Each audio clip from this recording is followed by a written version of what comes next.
E aí, galera, tudo bem? Boa tarde para vocês. Nós vamos começar mais uma aulinha. Hoje o nosso assunto é globalização. Eu sou o professor Rafael Noli e nós estamos numa aula de geografia. Para quem está acompanhando pelo livro didático, nós vamos estar na página 794. O título da aula é Pensando a Globalização. Estamos no módulo 2 da frente C. Então, vamos para a aula. Globalização, para começar, uma definição bem simples para a gente entender.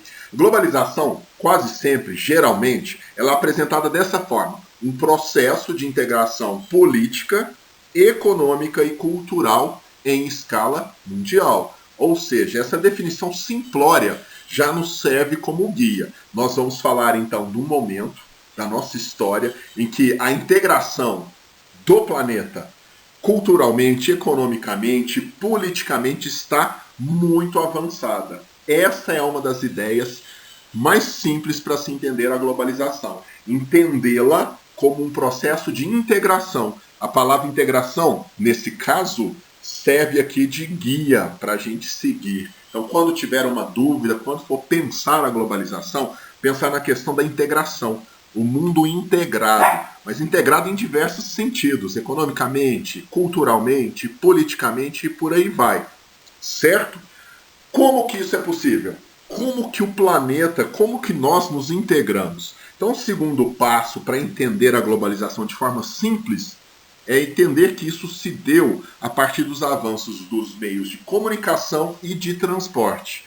Só foi possível a integração global em todas as suas diversas frentes, com os meios de comunicação cada vez mais modernos e com os meios de transporte também evoluídos. Então, para começar, nesse primeiro momento, nós trazemos essa definição: a globalização como um processo de integração global e marcado por um avanço significativo dos meios de transporte e comunicação. Certo? Primeiro passo é esse. Então, segue o baile. Alguns autores, para a gente entender então esse processo ainda de forma bastante simples, alguns autores apontam que a globalização é um processo muito antigo. É interessante a gente ir para o Enem, para a prova, é interessante a gente pensar o seguinte: a globalização não é um processo recente, repentino. Nós não conseguimos integrar um planeta Terra nesse grau de integração da noite para o dia. Então há um consenso aí no geral apontando o século XVI como os primeiros passos da globalização. Por que o século XVI? Simples, galera. O século XVI ali, naquele momento das grandes navegações. Nós vamos ver o mercantilismo do século XVI, as grandes navegações do século XV para o século XVI, como os primeiros passos da globalização. E é até lógico de se compreender isso, porque imagine, o mundo no século XV e XVI era um mundo reduzido, fechado.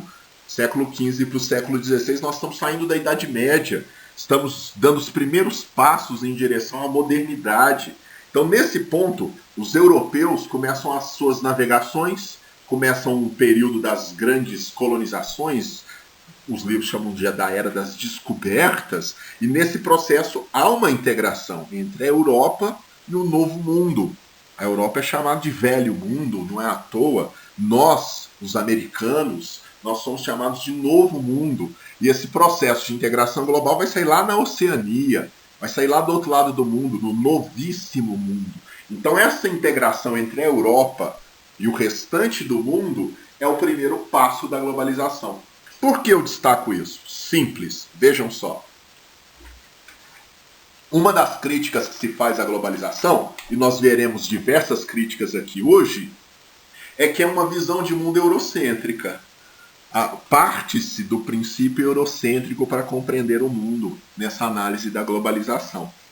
Por que eurocêntrico? Porque o primeiro passo foi dado pela Europa. As bases de compreensão desse momento estão ainda muito calcadas na visão eurocêntrica, certo? Então, para estabelecer um início, nós vamos pensar grandes navegações, século XVI. Agora, a palavra globalização, igual nós usamos, o termo globalização que nós falamos tanto, ele começa a ser usado em 1980. Aí nós vamos estar já no século XX, nós vamos estar na segunda metade do século XX, já quase no final do século, o termo globalização começa a aparecer.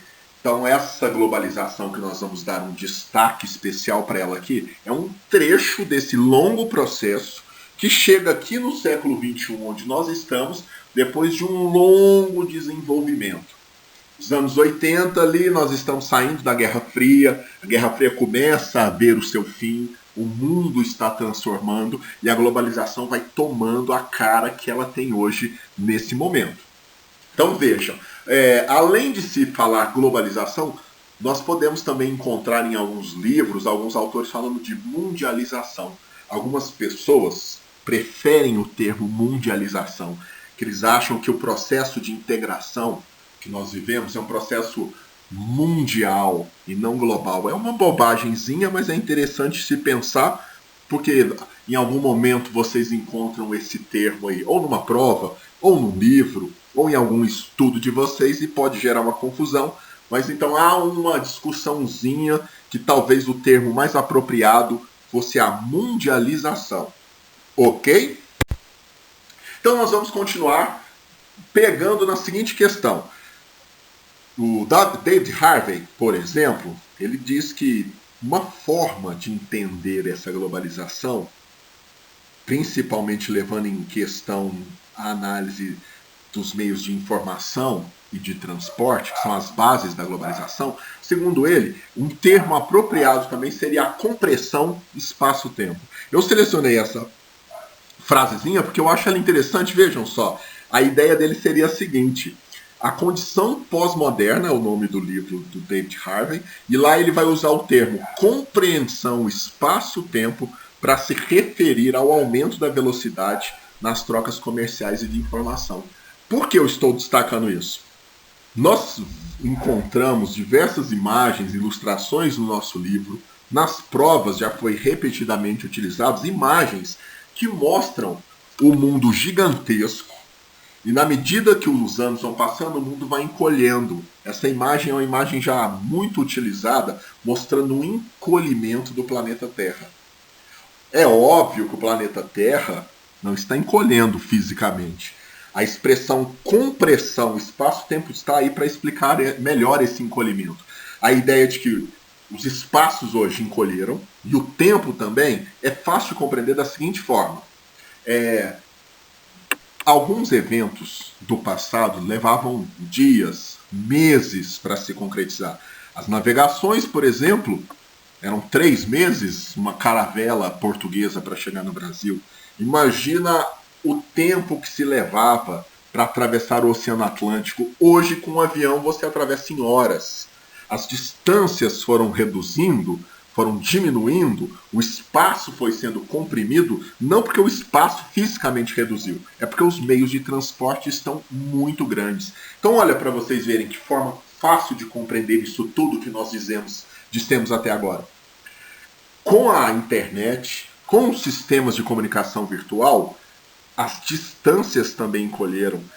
As pessoas antes pensavam, vou fazer uma ligação para o Japão, aquilo ali era uma distância, era um mundo tão obscuro, tão distante, tão inacessível. E hoje, com a internet, você faz uma ligação ao vivo, você vê em tempo real uma pessoa lá no Japão com o celular dele. A impressão que ficou perto, a impressão que o mundo encolheu, está ligado a essa sensação. A sensação de que nós temos meios de transporte que vencem essas distâncias com muita facilidade, e a ideia de que o tempo também é um outro tempo. Não é aquele tempo lento, moroso, em que as informações demoravam a chegar. Alguns livros, algumas pessoas falam sobre Michael Jackson. A morte do Michael Jackson é um evento importante, traumático, que parou um monte de gente diante da televisão. Nós soubemos da morte dele na hora que ela aconteceu, praticamente. Os jornais estavam noticiando antes da informação oficial aparecer. Então essa ideia de velocidade é uma das nossas características. O exemplo do Michael Jackson aparece nos livros, mostrando tanto que nós estamos vivendo hiperconectados, num mundo que todos estão ligados e as informações são rápidas e tudo parece ser próximo. Mas então eu gostaria de aproveitar, já que nós estamos aqui em 2020 e 2021. 2020, eu nem sei o ano nós estamos. Já que nós estamos em 2020, estou tão perdido que não sei nem o ano que nós estamos, galera. Nós estamos em 2020, vamos pegar o exemplo dessa pandemia global. Atualizar os exemplos. Olha um exemplo de globalização, da compreensão do espaço-tempo. Nós tivemos uma doença, aí aparece lá no Sudeste Asiático um vírus, o coronavírus, o Covid-19, e numa velocidade assustadora, o mundo todo começa a apresentar os seus casos. Nós sabemos da origem, Sudeste Asiático, nós estamos falando ali da China, da Coreia do Sul, e de repente nós vamos ver o quanto o mundo está integrado, o quanto a globalização é poderosa, na medida que nós vamos ver o avanço dessa doença. Essa é a integração, e olha a velocidade que isso aconteceu. Eu acho que um exemplo bom agora para o nosso ano atual, o ano de 2020, o melhor exemplo é esse. Não é pensar na morte de um cantor famoso e a velocidade em que essa informação se propaga pelo mundo. Eu acho a forma mais fácil e interessante aqui de pensar o quanto a globalização é poderosa e como ela é, através dessa integração e da velocidade que as coisas acontecem, pensando no vírus. Imaginem, de repente um vírus do Sudeste Asiático vai tomando o mundo todo. A questão da África é importante, vocês vão ver a velocidade que o vírus chegou na Europa, a velocidade que o vírus chegou do Sudeste Asiático nos Estados Unidos e no Canadá, e a lentidão que ele foi chegando em outros lugares. Nós estamos vendo as notícias agora sobre a África, o vírus chegando na África. Então vejam, isso é um mundo globalizado, é um mundo integrado. E essa dificuldade de chegar em alguns lugares mostra que essa integração não é total e completa. Então podemos pensar nisso, a integração ainda não é total e completa. O continente africano que eu mencionei, a gripe, o Covid-19 mostra isso, ainda não está 100% integrado. Essa circulação de pessoas, essa integração entre os países não está tão aprofundado ainda em relação ao continente africano. E essa também é uma das críticas. É uma globalização que ainda não está concretizada e ainda há grandes espaços excluídos, onde as coisas ainda demoram a chegar, demoram a acontecer. Próximo slide. Então, galera, para finalizar essa primeira parte, essa globalização, essa integração política, econômica, cultural, ela às vezes é apresentada com um nome aldeia global. É um bom termo, o termo foi criado pelo McLuhan, e a proposta dele era a seguinte, e é fácil de compreender através dessa alusão. Imaginem uma tribo indígena, todos os índios ali se conhecem. Os nossos índios viviam em tribos pequenas e onde havia um grau de integração muito grande. Mas muitas vezes eles não tinham conhecimento aprofundado da tribo vizinha. E às vezes o conhecimento era zero da civilização próxima, ou da cidade próxima, para não usar um termo aqui inapropriado de civilização e não civilizados. Vamos pensar assim, a aldeia não tinha conhecimento da cidade próxima. Agora imaginem o termo aldeia global. Então quando a globalização aparece com a face que ela tem hoje, ela aparece com esse termo. Nós estamos caminhando para um grau de integração aonde todos nós estaremos interligados, onde o mundo será um enorme mundo sem fronteiras. Quando a gente chegar lá no fim, nós vamos ver que essa visão é uma visão romântica, é uma visão que não se concretizou, mas o termo existe, o termo é usado, e muitas vezes se fala da globalização como que se o mundo estivesse caminhando para se tornar uma aldeia em que todos estão conectados, em que os espaços são todos para livre circulação. Dentro de uma aldeia indígena não tem um lugar ali escrito não passe, não atravesse. É um ambiente de livre circulação. E a globalização, lá nos anos 80, com uma visão bastante romântica, surge assim: ah, nós estamos caminhando para uma aldeia global. A realidade é outra, né, galera? E nós vamos ver isso. Então vejam, essa aldeia global, esse processo de integração, como eu disse lá atrás, pode ser dividido em fases. Nesse ponto é importante uma pausa. Isso aqui é uma divisão, galera, bastante didática. É uma questão só para a gente ter ampliar um pouco o conhecimento geral do assunto, mas é uma divisão didática. Não há datas absurdamente precisas, certinhas. Vejam, por exemplo, as fases seriam: a primeira fase é a que nós falamos já. Ela tem início no século XV, quando vai ter início as grandes navegações, quando o mercantilismo começa a tomar forma. E aí nós vamos ter uma questão interessante. Ela termina na primeira Revolução Industrial. Esse processo de integração inicial já começa com um sistema político. O sistema político que rege as grandes navegações, político e econômico, né, principalmente, o que rege economicamente a Revolução Industrial é o capitalismo, nessa fase chamada de capitalismo industrial. Então aqui na primeira fase a gente já vê que a globalização é um processo de integração, mas é um processo de integração do capitalismo. Lá nos anos 80, quando chega o final dos anos 80, a globalização costuma aparecer como o triunfo do capitalismo. O capitalismo surge lá no século XV com o nome de mercantilismo, vai sofrendo suas evoluções, passa a ser o capitalismo industrial e vai se transformando até chegar no capitalismo atual, esse capitalismo financeiro.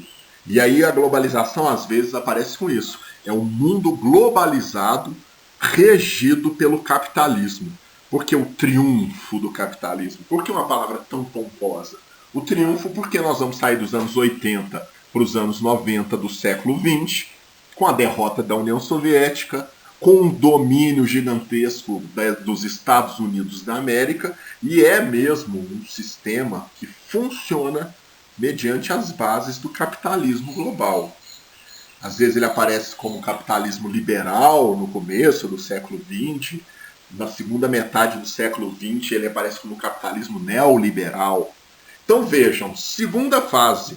Aí a segunda fase é simples. Nós vamos ter uma fase regida pelas integrações provocadas pela Revolução Industrial. A Revolução Industrial é um processo de integração. As distâncias que são reduzidas com as grandes navegações, porque nesse período foi possível viajar das Américas até a Europa e vice-versa por 3 meses, a Revolução Industrial dá um avanço gigantesco nessas velocidades. As velocidades são muito mais facilmente vencidas com a máquina movida a vapor, com a locomotiva, e os meios de comunicação vão evoluindo. É aí que está as fases da globalização. É a evolução dessa integração. Essa segunda fase, como vocês estão vendo, termina na Segunda Guerra Mundial. Aquele momento de expansão do capitalismo, em que o capitalismo vai se tornando uma realidade cada vez mais global. Vejamos a terceira fase. Vai da Segunda Guerra Mundial até o final do século XX. Lá na queda do Muro de Berlim, lá na derrocada da União Soviética, e aí é onde vai aparecer o tema globalização. É aí que vai aparecer a globalização como nós estamos acostumados a vê-la. Uma globalização baseada na internet, baseada nos meios de transporte e comunicação evoluídos. Uma pausa então, hein? Já que nós chegamos na terceira fase. Na terceira fase, que vai terminar nos anos 90, perto de 1991, uma data mais precisa, né, o fim da União Soviética, nós vamos ter no meio desse período, aí, em 1970, a terceira Revolução Industrial. A terceira Revolução Industrial ela aparece com o nome de Revolução Técnico-Científico-Informacional. Olha que nome enorme, pomposo e bonito. A terceira Revolução Industrial vai apresentar para o mundo o satélite, comunicação via satélite, vai apresentar para o mundo a internet, essa comunicação que nós estamos usando agora nesse momento. Então, uma das bases da atual globalização está ali, ó, no século XX, terceira Revolução Industrial. Nós, hoje, vivemos a quarta fase. sem União Soviética, sem os países, os blocos ou o bloco socialista fazendo frente, o capitalismo dominando o mundo de forma solitária e isolada. Há um foco aqui, uma Coreia do Norte, uma Cuba, a China ali com um pé de um lado e do outro, mas é o triunfo do capitalismo e é inegável. A globalização é mesmo a vitória do capitalismo e a integração do mundo nas bases do capitalismo. Quarta fase, então, século XXI, o que aparece com o nome de Nova Ordem Mundial. Vejamos, falei muito nesse slide, então vamos estabelecer algumas coisas. São 4 fases. A terceira fase nos importa muito, porque a terceira fase é onde acontece a terceira revolução industrial, onde os meios de transporte, de comunicação, onde os meios de evolução, onde a evolução dos meios de transporte e comunicação se torna muito significativos, nós vamos ter um passo bem acelerado para a globalização como conhecemos hoje.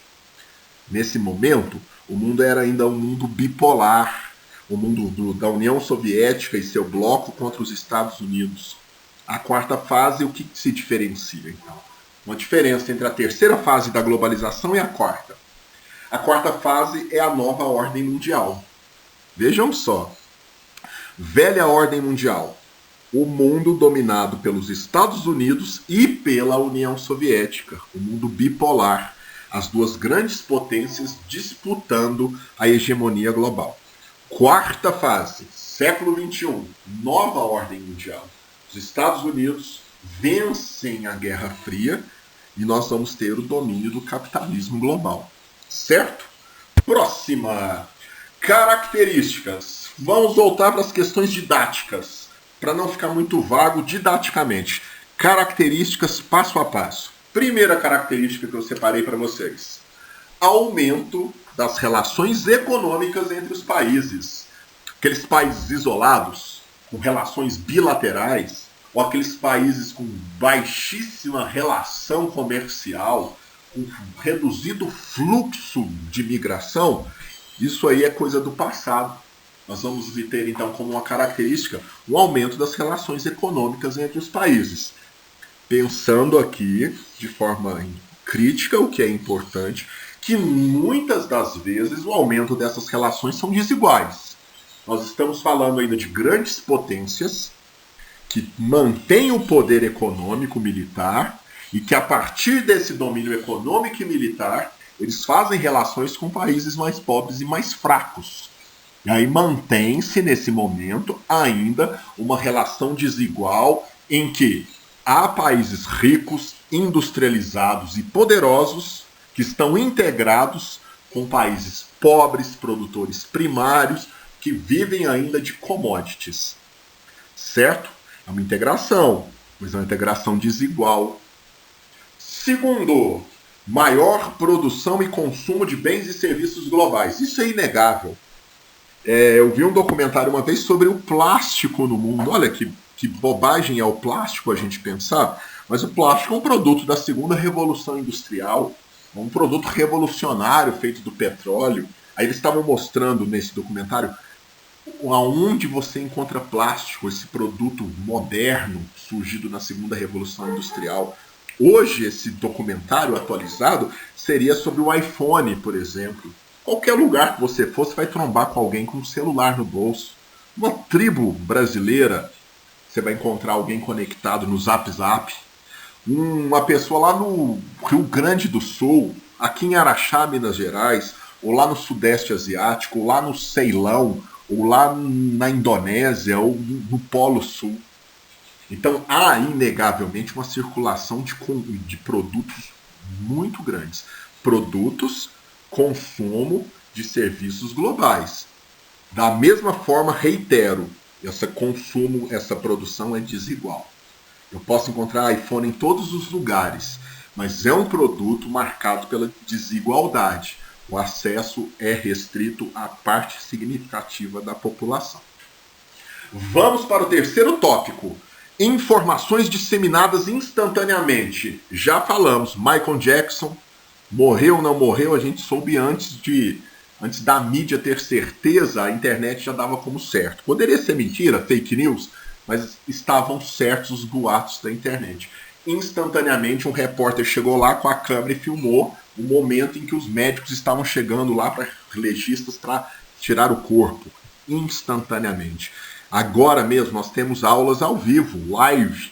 Eu aqui da minha casa, sentadão, vocês me vendo aí pela câmera, é instantâneo, característica da globalização.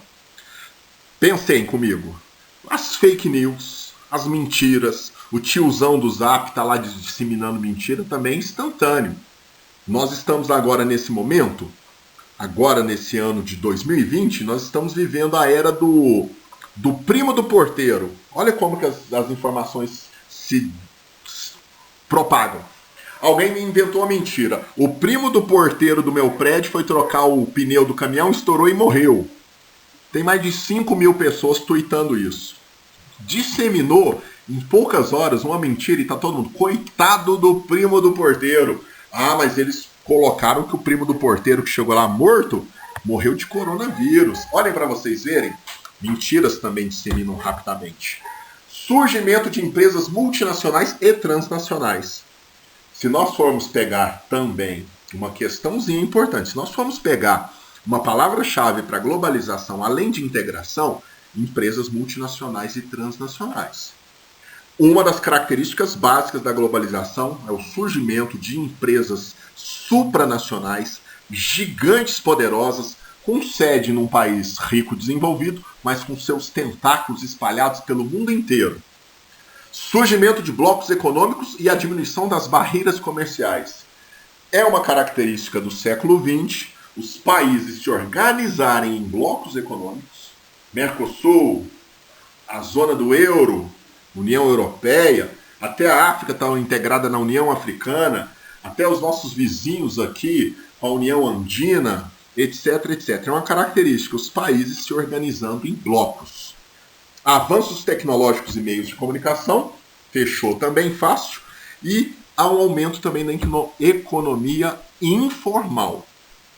Dentro dessa ótica neoliberal, da globalização, há uma diminuição evidente dos direitos trabalhistas, há uma redução dos direitos das pessoas, há uma grande massa populacional que não tem acesso a essa riqueza, há uma grande massa trabalhadora indo para a economia informal, e isso é evidente no nosso tempo de hoje. Nós temos algumas críticas à globalização. Eu vou passar rapidinho todas elas. Vejamos, galera, qual que é a questão? A questão das críticas. Ao longo desses 27 minutos, uau, o tempo voa, galera. Ao longo desses 27 minutos, eu salpiquei essas críticas aí já. Vocês vão notar que as críticas que eu vou ler agora, nós já percebemos ela ao longo da aula.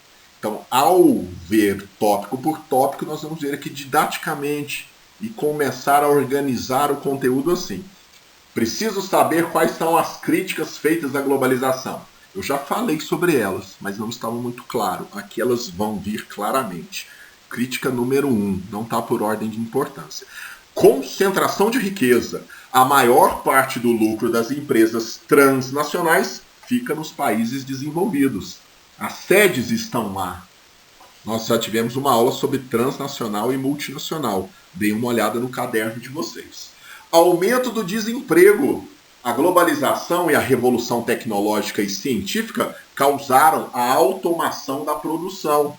Ou seja, os robôs e as máquinas estão realizando o trabalho antes feitos por homens. Também já vimos.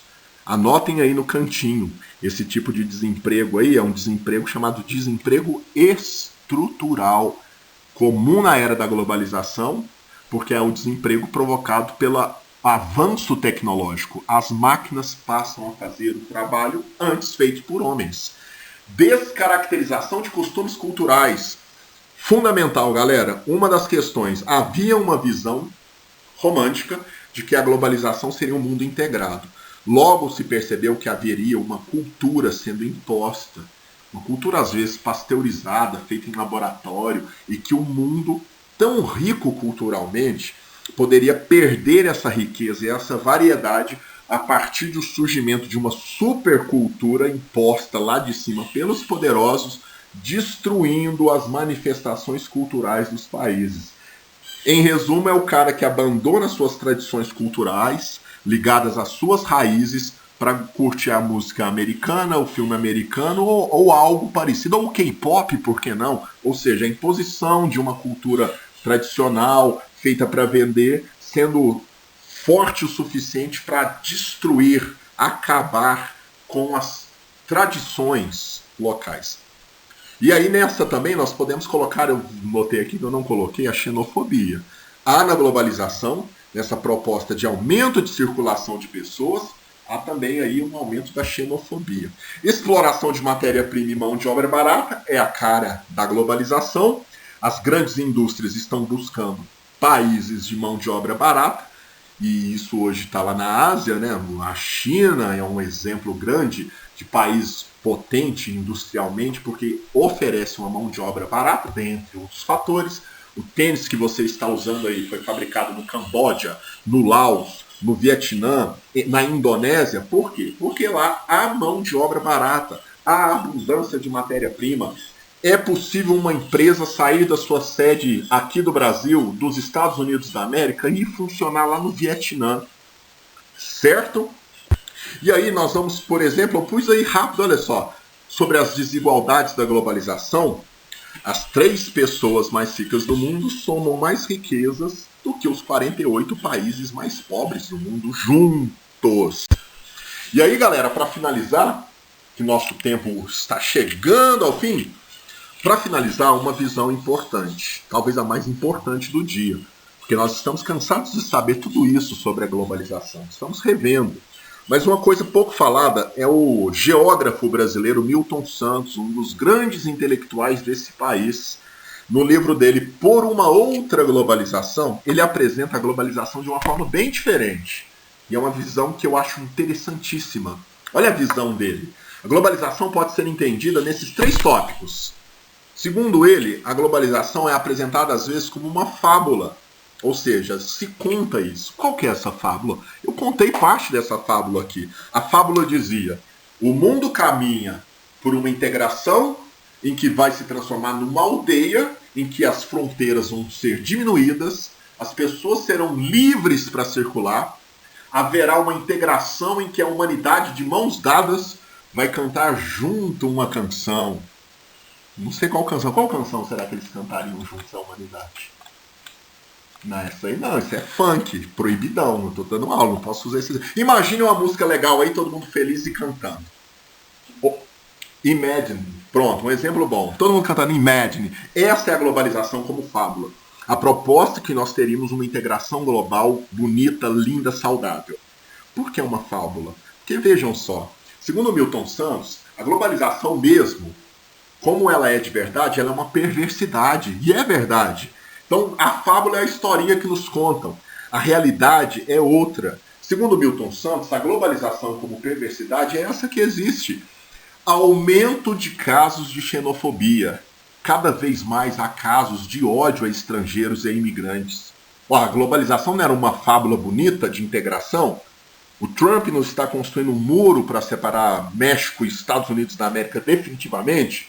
Não há um muro da vergonha lá em Israel? Não há outros diversos muros sendo construídos no mundo? Lá em Marrocos, pela Espanha, entre a Grécia e a Turquia, os muros para separar, para impedir a circulação. Segundo Milton Santos, a globalização pode ser vista como perversidade. É um sistema desigual que favorece as multinacionais, o grande capital, que aprofunda as desigualdades sociais, que provoca grandes problemas globais, como a xenofobia, o preconceito, o racismo, o ódio ao estrangeiro, ao imigrante, a pobreza, a concentração de renda. Só que como o Milton Santos era um grande pensador, ele chega com a seguinte ideia: existe uma globalização como uma fábula, um blá blá blá bonito de se ver na televisão. Existe a globalização como perversidade, essa que se vê na rua, que dói, que machuca, que transforma, que empurra grandes massas para a miséria. Mas também existe a globalização como possibilidade. Qual que seria essa outra globalização? Olha aí onde está sacado. O livro se chama Por uma Outra Globalização. Essa globalização estaria no nosso sonho, na nossa vontade, no nosso desejo de fazer com que essa globalização aconteça como uma globalização mais justa, mais igualitária, em que as desigualdades sejam vencidas, em que o mundo realmente todo se conecte e essa conexão seja boa para todos e não seja uma conexão que favoreça pequenos grupos, favoreça algumas empresas, favoreça alguns segmentos apenas da sociedade. Então Milton Santos termina essa proposta dele dessa forma. A possibilidade dessa globalização ainda dá certo. Por que não integrar o mundo respeitando as culturas locais, respeitando os povos locais e distribuindo melhor essa renda?